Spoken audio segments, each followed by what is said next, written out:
écouter cet extrait vidéo qui synthétise la prise de position de François Asselineau concernant l'évolution du conflit entre Israël et Iran.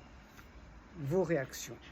La meilleure des choses dans cette histoire, c'est ne défendre ni l'agressé ni l'agresseur, savoir qu'en fait la solution vient du fait que ce sont des problèmes très compliqués qui ont leurs ramifications, qui s'étalent sur des années, des décennies, même parfois des siècles et des millénaires.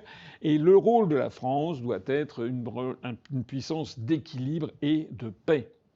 De telle sorte que, si l'on veut appliquer en 2025 la politique gaullienne, la politique de souveraineté, d'indépendance nationale, la politique de paix entre les nations, la France devrait se garder de soutenir ouvertement l'État d'Israël.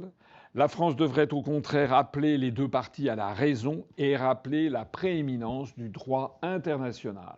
Ça veut dire que le droit international doit faire prévaloir les négociations et la paix.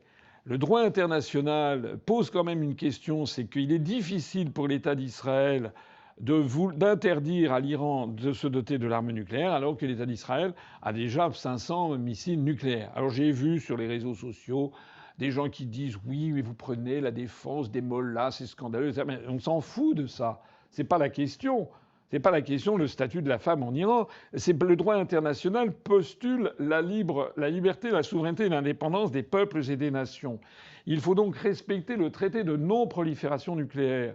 Et la France devrait justement être le garant, le gardien, le pays qui incite à la non-prolifération nucléaire, en invitant l'Iran à ne pas se doter de l'armement nucléaire, mais en invitant aussi Israël à ne pas s'en doter non plus.